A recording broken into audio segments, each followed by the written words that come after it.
गुरु प्यारी साध संगत जी, बड़े प्यार से कहिए धन निरंकार जी। साध संगत जी, आशा करते हैं कि आप सभी महापुरुष सद्गुरु के आशीर्वाद से अच्छे होंगे, खुश होंगे और स्वस्थ होंगे, सेवा सिमरन और सत्संग में लगे होंगे।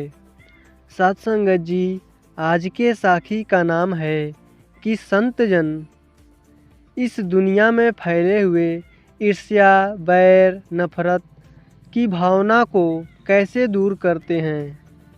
साध संगत जी, गुरुमुख महापुरुष इस सत्य को जानते हैं कि यह जो शरीर मिला है यह तो एक न एक दिन जाना ही है। सदैव किसी का शरीर नहीं रहा। पुरातन समय में भी जो भक्तजन संतजन हुए उन्होंने इस संसार पर बहुत परोपकार किया, इंसानियत को अच्छा मार्ग दिखाया, लेकिन शरीर उनके भी नहीं रहे। कहने का भाव है कि महापुरुष हमेशा दिल में बसाकर रहते हैं कि इन शरीरों की कोई महानता नहीं हुआ करती। महानता होती है इस जीवन की, जिस जीवन से दूसरों को महक मिले, निराकार दातार पर अकीदा कायम रहने की प्रेरणा मिले, जिसमें हर एक के सुख दुख में शरीक होने का जज्बा हो, उसी जीवन की महानता हुआ करती है।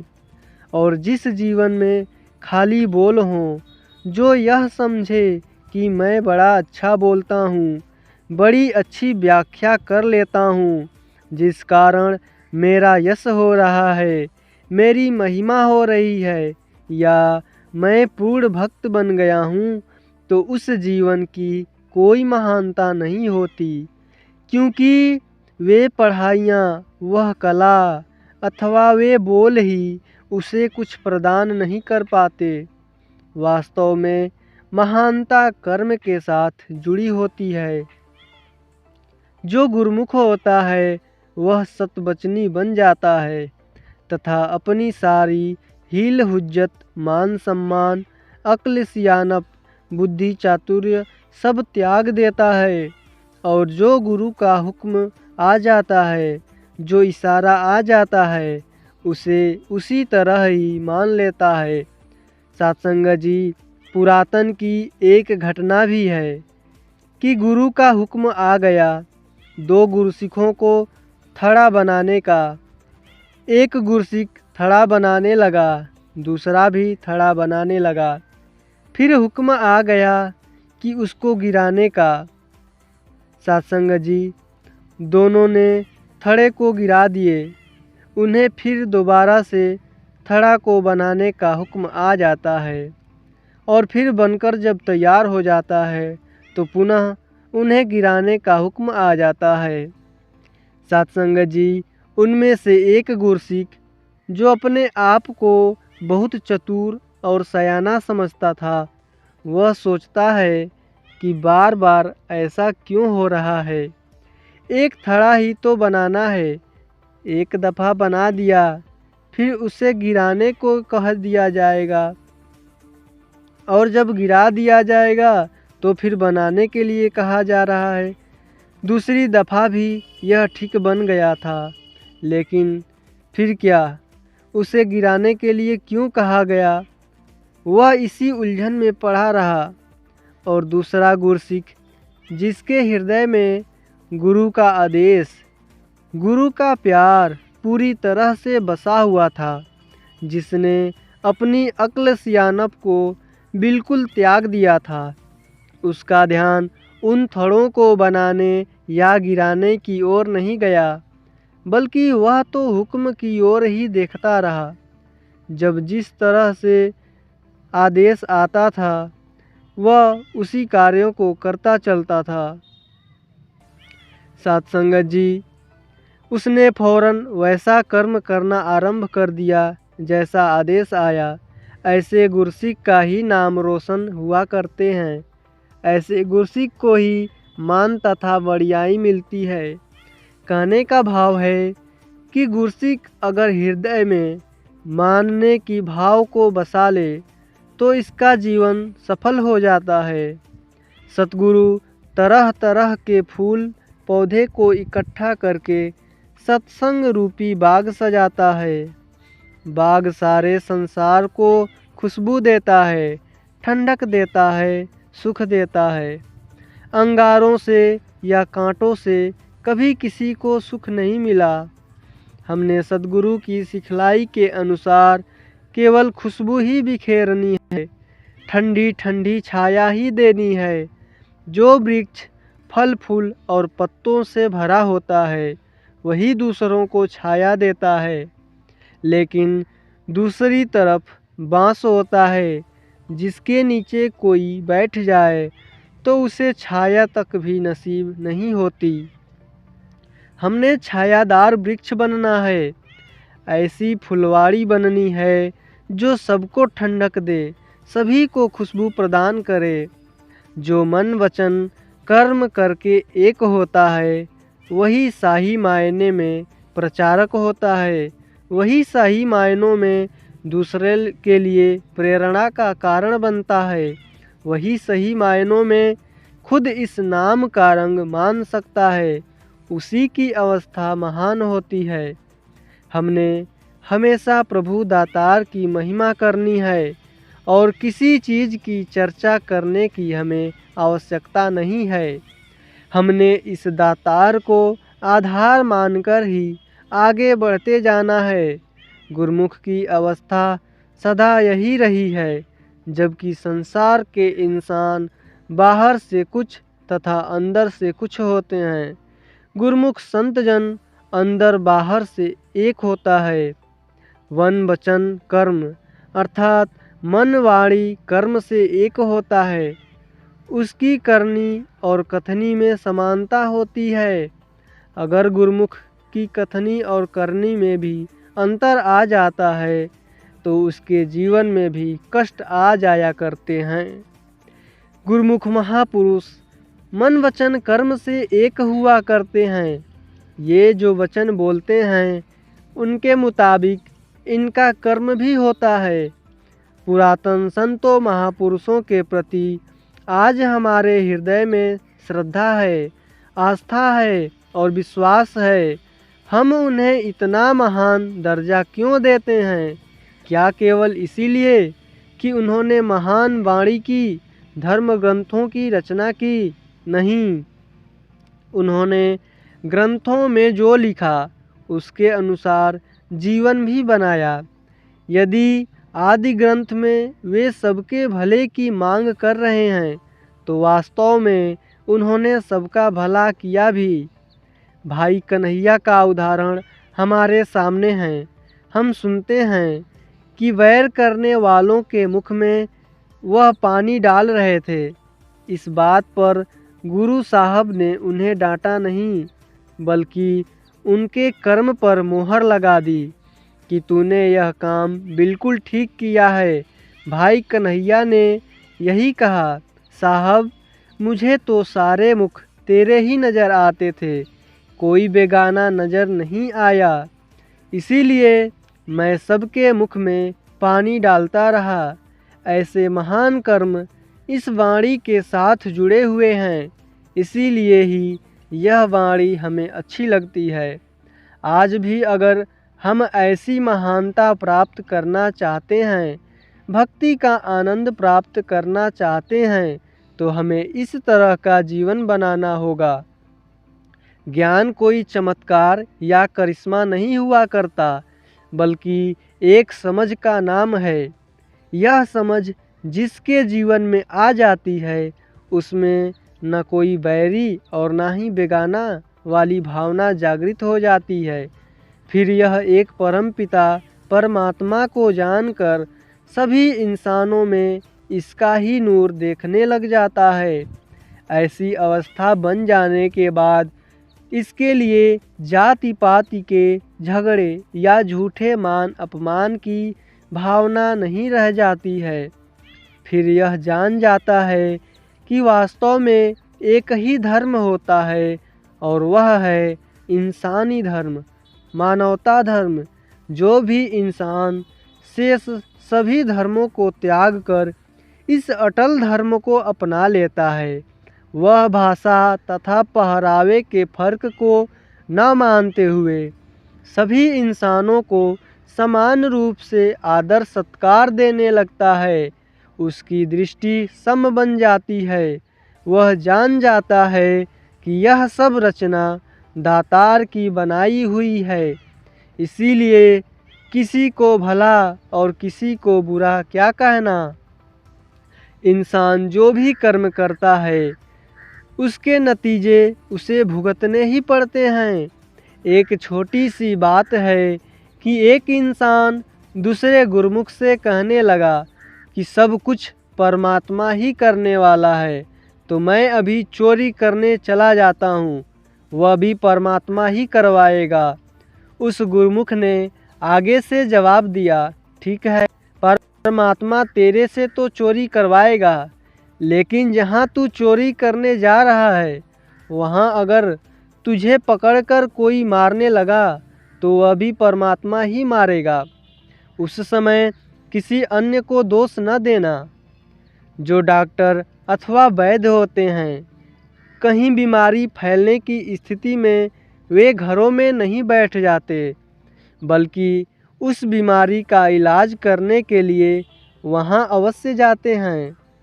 हाँ, वहाँ जाते समय वे चतुरता अवश्य बरतते हैं कि जहाँ भी बीमारी फैली होती है उसकी दवाई स्वयं खा कर जाते हैं, ताकि वह बीमारी उन पर असर न कर सके। ठीक इसी प्रकार आज संसार में जो वैर, ईर्ष्या, नफरत जैसे रोग फैले हुए हैं, आप संत जन महापुरुष प्यार से इन रोगों को दूर कर सकते हैं, लेकिन वही इंसान इसमें केवल सफल हो सकता है जिसका खुद का इस दातार निराकार पर पूर्ण विश्वास होता है और जो भक्तों महापुरुषों वाले कर्म अपने जीवन में अपना कर रहता है। जो मन करके कुछ कमज़ोर हुआ है और उस बीमारी वाली जगह पर चला गया, तो या तो वह स्वयं बीमारी फैलाने लगेगा या वह खुद बीमारी ग्रहण कर आएगा। दातार के आगे यही अरदास करता है कि न संत जनों के मन में ऐसी बीमारी आए और न ही वे आगे फैलाएं। ये सभी पूर्णतः स्वस्थ हों और आगे समाज को भी स्वस्थ बनाएं। साथ संगत जी, इंसान अगर कर्म क्षेत्र से भाग जाता है तो उसकी कोई महानता नहीं होती। हम देखते हैं कि अगर कोई सिपाही फौज में से भाग जाता है तो उसे सरकार की ओर से कोई सम्मान नहीं मिलता, लेकिन जो भागता है, मैदाने जंग में जाकर हिस्सा लेता है, उसे बहुत वीर चक्र मिलते हैं तथा उसकी शोहरत होती है। इसी तरह जो दातार की दी हुई दातों को बंधन का कारण समझकर इनसे भाग जाता है, उसकी महानता नहीं होती। महानता उसी की है जो इस जगत में रहता है, दातों को भोगता है, लेकिन उनमें खचित नहीं होता। सत्संगत जी, अगर किसी के दिल में हमारे प्रति द्वेष भावना है तो उसे भी हमने प्यार से दूर करना है। नफरत से द्वेष भावना समाप्त नहीं होती, बल्कि वह और बढ़ जाती है। कहीं आग लगी हो और उसे बुझाने के लिए उस पर तेल डाल दिया जाए तो वह आग कभी भी बुझ नहीं सकती, बल्कि वह बढ़ेगी ही। हालांकि तेल भी पानी की तरह तरल पदार्थ ही होता है, लेकिन पानी आग को बुझा देती है, परंतु तेल नहीं, क्योंकि तेल भी अग्नि का ही एक रूप है। इसी तरह नफरत बदले की भावना से नहीं हारती, क्योंकि बदले की भावना भी नफरत का ही एक रूप है। हमने नफरत को प्यार से जीतना है, सबसे प्यार करना है, सबसे प्यार लेना है। महापुरुष जब किसी को उन्नति करते हुए देखते हैं तो बड़ी खुश होते हैं और यही अरदास करते हैं कि दातार रहमत करो, इसे और बड़ाई मिले, यह और ऊंची पदवियों पर जाए। अगर ऐसी भावना हर इंसान के मन में आ जाए तो सहज ही इस संसार में सुख शांति का साम्राज्य स्थापित हो सकता है। हमने दूसरों को आदर सत्कार देना है। अगर हम दूसरों को सत्कार देंगे तो बदले में हमें भी सत्कार मिलेगा। दूसरों को प्यार देंगे तो हमें भी प्यार मिलेगा।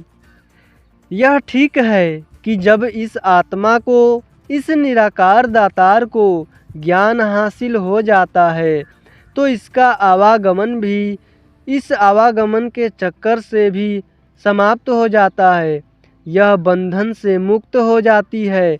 लेकिन जितना समय यह जीवन है, इस लोक में जितना समय इसे ठहरना है, उसमें इसका यही कर्तव्य बनता है कि यह प्यार और नम्रता को अपने जीवन का अंग बनाए और हमेशा दूसरों के सुख में सुख का अनुभव करें।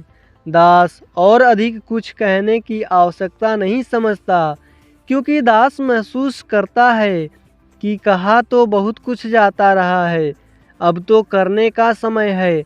अब हमें इस पल अमल करना है। दास दातार के चरणों में भी यही अरदास करता है कि दातार मेहर करे कि आप संतजनों, महापुरुषों ने जिस तरह इस निरंकार दातार पर अपना अटूट विश्वास रखा है, दृढ़ता को अपनाए रखा है, इसी दृढ़ता को अपनाकर आप आगे से आगे बढ़ते चले जाएं और इसके साथ साथ दातार ऐसी मेहर भी करे कि संसार के सभी लोगों को सुमति प्राप्त हो। सत्संगत जी, परमात्मा को अंग संग देखने वाले से कोई गलत काम नहीं होता। जैसे हम देखते हैं कि किसी चौराहे पर कोई पुलिस वाला खड़ा हो तो गाड़ी चलाने वाले लाल बत्ती होने पर गाड़ी एकदम रोक लेते हैं, लेकिन यदि सिपाही न खड़ा हो तो वे इधर उधर देखकर सड़क पार कर जाते हैं, भले ही बत्ती लाल हो, क्योंकि उस समय गाड़ी चलाने वाला यही समझता है कि यहाँ मुझे रोकने वाला कोई मौजूद नहीं है। ऐसे ही जब इंसान को यह रमा हुआ राम पता चल जाता है, जब उसे नज़र आ जाता है कि परमात्मा उसके अंग संग है, वह जहाँ भी है, जो भी काम करता है, यह उसे देख रहा है, जो उससे कोई गलत काम नहीं होगा, क्योंकि उसे पता है कि हर समय देखा जा रहा है, उसकी निगरानी हो रही है। हमने इस अंग संग भगवान की पहचान करनी है। अंग संग रहने वाला यह भगवान ही हमें सुख दे सकता है, हमें बुराई से बचा सकता है। यदि हम गुरुमुखों का आदर करेंगे तो गुरु का सत्कार होगा। हम हर एक गुरुमुख को आदर देंगे, बड़ियाई देंगे तो हमें भी बड़ियाई और मान मिलेगा। यहाँ कर्म की महानता है, भावना की महानता उसी की वाह वाह होती है, उसी को यश प्राप्त होता है। केवल वचन, केवल बोल हों तो सभी पीछे रह जाते हैं। अगर उसके मुताबिक कर्म नहीं है, वह भावना नहीं है, तो कोई फायदा नहीं होता। गुरसिख सेवा सिमरन सत्संग से कमाई करता है और निंदा नफरत में फंसकर उसे गंवा बैठता है। कमाता सैकड़ों में है और गंवाता हजारों में है। जो गुरसिख निंदा नफरत से बचा रहेगा, दातार उस सेवक की झोलियां सुखों से भरता रहेगा। गुरसिख सदा गुरुमत के अंदर रहता है। वह हर हाल में दातार का शुक्र ही मनाता है, कभी परमात्मा पर गिला नहीं करता। उसका प्यार परमात्मा से होता है। दातों को तो वह इसलिए स्वीकार करता है क्योंकि वे परमात्मा की ही देन है, लेकिन उसे कभी दातार और दातों में से किसी एक को चुनना पड़े तो वह दातार को ही हमेशा चुनता है। दातार जो दे दे उसे ही अपने लिए शुभ मानकर सहर्ष उसे स्वीकार कर लेता है। जैसे पत्नी अपने ज़रूरतों के लिए पति की ओर देखती है, लेकिन यदि पति उसकी कोई मांग पूरी न कर पाए, उसकी साड़ी मांगने पर उसे साड़ी न लाकर दे, तो ऐसा नहीं कहा जाता कि साड़ी लेकर दोगे तो तुम मेरे पति हो, वरना पति नहीं हो। अगर वह ऐसा कहती है तो वह हरगिज पहले भी उसे अपना पति नहीं मानती थी। उसने तो उन चीज़ों को ही पति माना हुआ था, पति को पति नहीं माना था। गुरसिख परमात्मा को सुख साधनों के लिए, दातों के लिए ही विशेषता नहीं देता। सुख मिल गया तो परमात्मा को मान लिया, दुख आ गया तो मुनकर हो गए। गुरसिख का जीवन ऐसा नहीं होता। वह तो हर हाल में दातार का सेवक ही बनकर रहता है, हरी इच्छा को ही शुभ करके मानता है। दातार से कभी गिला शिकवा नहीं करता।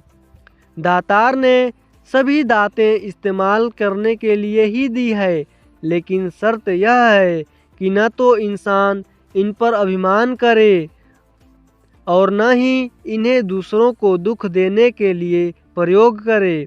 हमने इन दातों की कद्र करने के साथ इन्हें देने वाले दातार का भी ध्यान रखना है। महापुरुष क्योंकि इस तथ्य को जान लेते हैं, इसीलिए इन पर किसी उतार चढ़ाव का असर नहीं होता।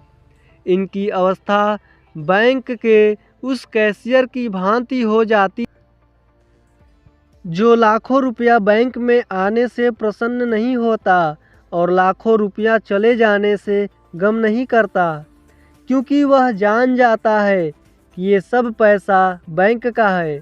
इसी प्रकार महापुरुष जान जाते हैं कि यह तन मन धन प्रभु ने दिया है, यह जब चाहता है वापस ले सकता है। सत्संगत जी, महापुरुष जानते हैं कि इस संसार का सारा पसारा हुआ माया इस प्रभु द्वारा ही किया हुआ है। ये मानते हैं कि हमारी आत्मा को तो अमर पदवी प्राप्त हो गई है, लेकिन इस लोक में भी हमने संतों वाला निष्काम जीवन व्यतीत करना है। ये जानते हैं कि अगर कोई किसी का बुरा करता है तो सहने वाला व्यक्ति भले ही उसको आशीर्वाद दे, उसके लिए रहम की कामना करे और उसके प्रति नफरत की भावना न रखे, परंतु यह निराकार प्रभु जो अंग संग है, यह सब कुछ देखता है और न्याय ही करता है। अगर इंसान हरि को जानते हुए भी इस हरि का एहसास नहीं करता, अपने आप को इसके साथ जोड़कर नहीं रखता, इसे पल प्रतिपल अंग संग अनुभव करके बुराइयों से नहीं रोकता, तो फिर उसके जीवन में भी उतार चढ़ाव आते रहते हैं, दुख आते रहते हैं। गुरुमुखों के हृदय में हमेशा यह एहसास रहता है, यह विश्वास रहता है और यह आस्था होती है कि दातार निरंकार हमारे हर कर्म को देख रहा है। ये सदा अच्छे कर्म ही करते हैं, भले की कामना ही करते हैं। हमारा आचरण ऐसा हो कि किसी को कुछ कहने या अंगुली उठाने का मौका न मिले, क्योंकि हम देखते हैं कि अगर कहीं बच्चे आपस में लड़ते हैं तो फौरन कह दिया जाता है कि इनके माता पिता ने इन्हें यही सिखाया है। इसी तरह गुरसिख के कारण गुरु तथा साध संगत पर उंगली उठ सकती है। हमें इस विषय में सतर्क रहना है। हमें हमारे सद्गुरु ने सबका आदर करना और सबका भला ही करना सिखाया है। हमने सदैव यही कार्य करना है। हमारा जीवन इतना साफ हो कि किसी को हमारी ओर उंगली उठाने की आवश्यकता न पड़े, बल्कि वे महापुरुषों से केवल शिक्षा ही प्राप्त करें।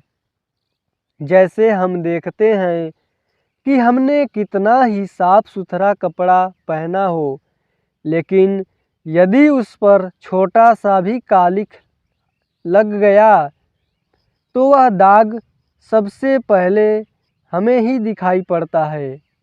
कहने का भाव यह है कि हम में कितने ही गुण क्यों न हो, लेकिन यदि एक भी बात गलत हो जाए तो सारे संसार की नज़र उधर ही चली जाती है। इसीलिए महापुरुष सदैव दातार के चरणों में अरदास करते हैं कि इस जीवन में कोई दाग न लग जाए। एक सच्चा भक्त बनने के लिए हमें भी वही कर्म करने होंगे जिन्हें अपने जीवन का अंग बनाकर हमारे पूर्वजों ने भक्त की अमर पदवी को प्राप्त किया है। केवल पूर्वजों के गुण गाने या उनकी महिमा का बार बार बखान करने से हमारे जीवन में निखार आने वाला नहीं है। हमें भी वैसा ही आचरण बनाना होगा। कर्म भी किसी को छोटा या बड़ा बनाता है।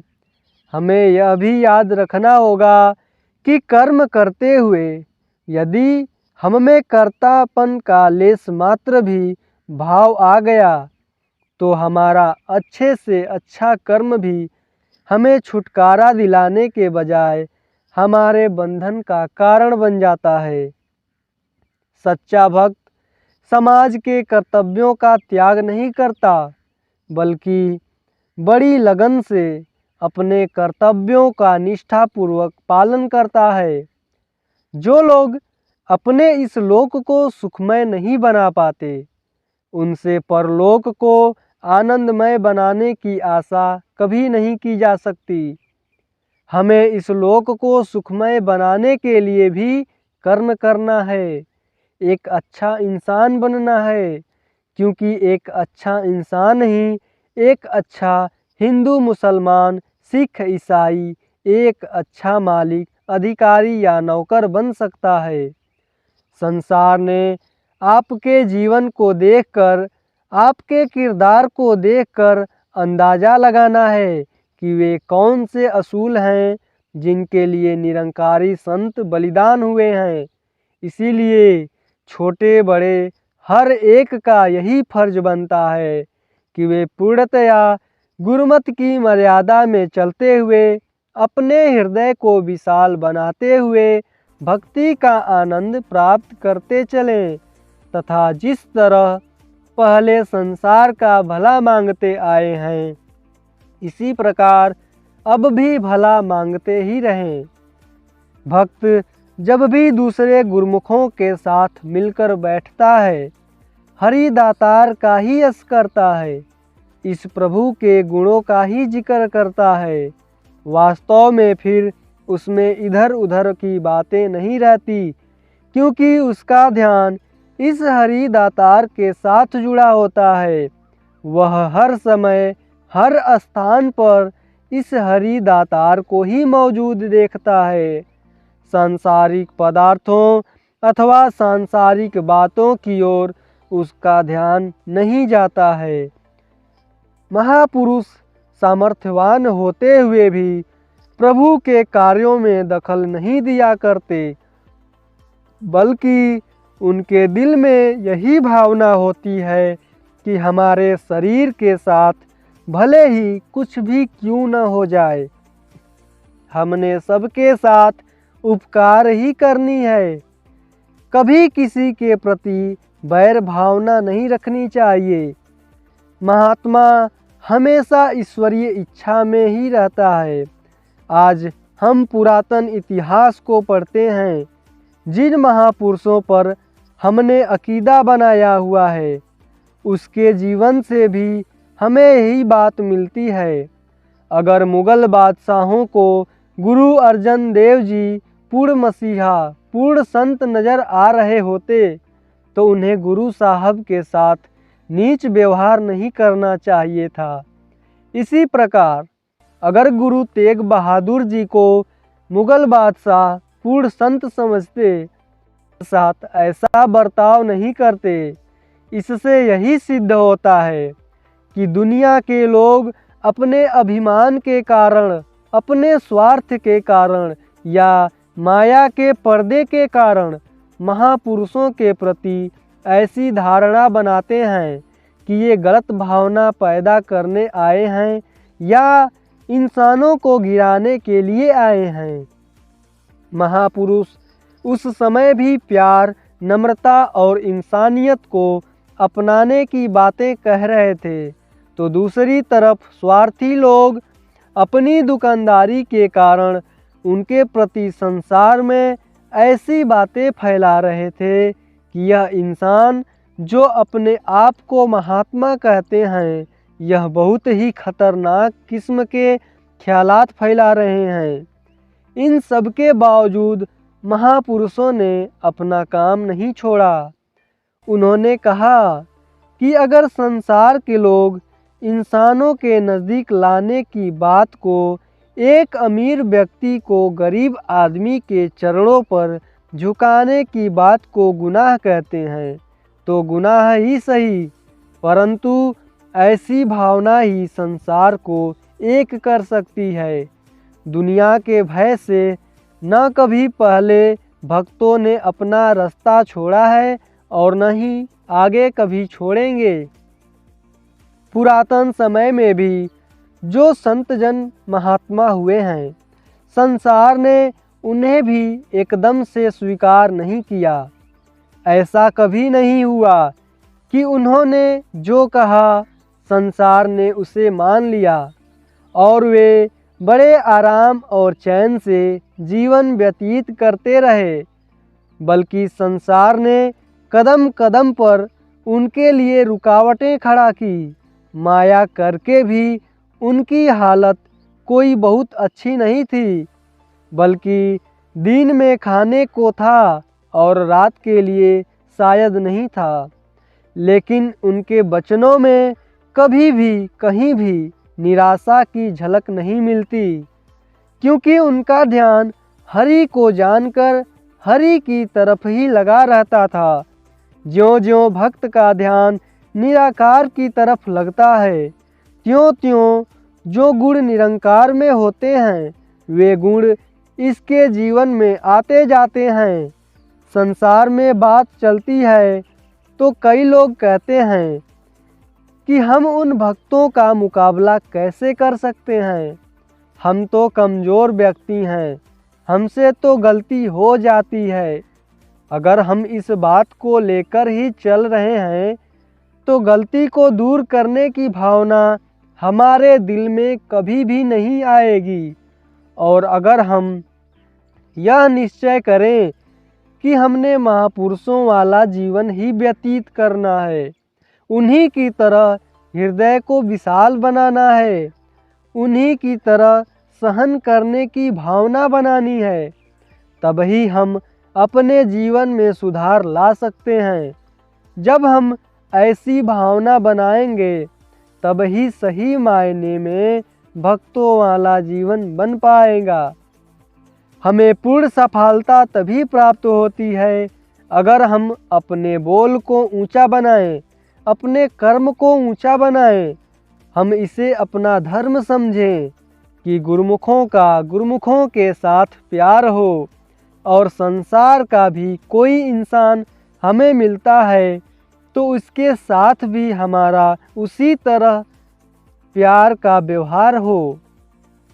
इसी तरह जब हम इस सच्चाई की आवाज़ को संसार तक पहुंचाते हैं, तो उसमें भी हमने इसी प्यार को, इसी नम्रता को अपनाना है। अगर हम मन वचन कर्म द्वारा एक नहीं होते, हमारा बोल और कर्म एक जैसा नहीं होता, तो हम भले ही बहुत बड़ी बड़ी बातें करते जाएं, उनका असर कभी भी नहीं हो सकता है। असर केवल उन बातों का ही होता है जिनके साथ कर्म जुड़ा होता है। जैसा कि आप रोज़ ही कह देते हैं कि पानी पानी कहने से कभी प्यास नहीं बुझती, भोजन भोजन कहने से कभी भूख नहीं मिटती। प्यास केवल पानी को ग्रहण करने से ही बूझती है। इसी प्रकार नम्रता कहने से कोई हरि के साथ नहीं जुड़ जाता। इसके लिए जहाँ हम नम्रता का बोलबाला करते हैं, वहाँ नम्रता को हमने अपने जीवन का अंग भी बनाना है। तब ही सही मायनों में हमें इस ज्ञान का आनंद प्राप्त हो सकेगा। हम भक्ति के मार्ग पर खरे उतर सकेंगे। जिसका नाता हरि से जुड़ जाता है, इस दातार से जुड़ जाता है, जो इसके साथ लिव जोड़ कर रहता है तथा उठते बैठते चलते फिरते खाते पीते इसका ध्यान करता है, निराकार का एहसास मन में बिठा कर रखता है और जो यह मानता है कि मैं जो बोल रहा हूँ इस दातार की हुजूरी में ही बोल रहा हूँ और मेरी नज़र जो कुछ भी देख रही है वह भी इस दातार की हुजूरी में ही देख रही है, तो वह गुरुमुख कभी भी नहीं डोलता। उससे कभी कोई नीच कर्म नहीं होते, वह किसी का निरादर नहीं करता। ऐसी अवस्था में जब गुरुमुख की हो जाती है तो उसको हर प्रकार की खुशियाँ प्राप्त हो जाती है। हमें सतगुरु ने जो ज्ञान दिया है, परम पिता परमात्मा के साथ मिलाया है, हमने इससे लाभ लेना है। यह लाभ तब ही ले पाएंगे जब हम सतगुरु के आए आदेशों की पूरी तरह से पालन करेंगे। परम पिता परमात्मा को हर स्थान पर महसूस करके इसका भय मानेंगे। जब हम यह मान लेते हैं कि मैं कुछ भी काम करूं, कहीं भी चला जाऊं, धरती के नीचे या पहाड़ के ऊपर चला जाऊं, वहाँ भी परमात्मा मुझे तथा मेरे कर्मों को देख रहा है, तो बुरा कर्म कभी भी नहीं हो सकता, क्योंकि मुझे एहसास होता है कि मेरा कोई भी कर्म प्रभु से छुपा नहीं है। बुरा कर्म तभी होता है जब हम समझते हैं कि परमात्मा दूर है, कहीं पहाड़ों या आसमानों पर है, हमें कोई नहीं देख रहा है, तब हम उसका भय नहीं मानते हैं और ऐसे ऐसे गलत काम कर बैठते हैं जिन्हें परमात्मा पर थोड़ी सी श्रद्धा रखने वाला इंसान भी अच्छे कर्म नहीं मानता। हमारा जीवन ऐसा हो जिससे हमें स्वयं भी संतुष्टि हो और हम दूसरों को भी संतुष्ट कर सकें। भक्त हर हाल में दातार के रंग में रहता है, उतार चढ़ाव का असर ग्रहण नहीं करता, बल्कि हर हाल में वह खुश रहता है। भक्त की समदृष्टि होती है, वह सबको एक नज़र से देखता है। भक्त के लिए माया की कोई महानता नहीं होती, बल्कि भक्ति भावना की ही महानता होती है। भक्त जानता है कि भले ही यह संसार भी निराकार का ही बनाया हुआ है, लेकिन जब महानता का प्रश्न आता है तो भक्त महानता निराकार प्रभु को ही देता है। साथ संगत जी बड़े प्यार से कहिए, धन निरंकार जी।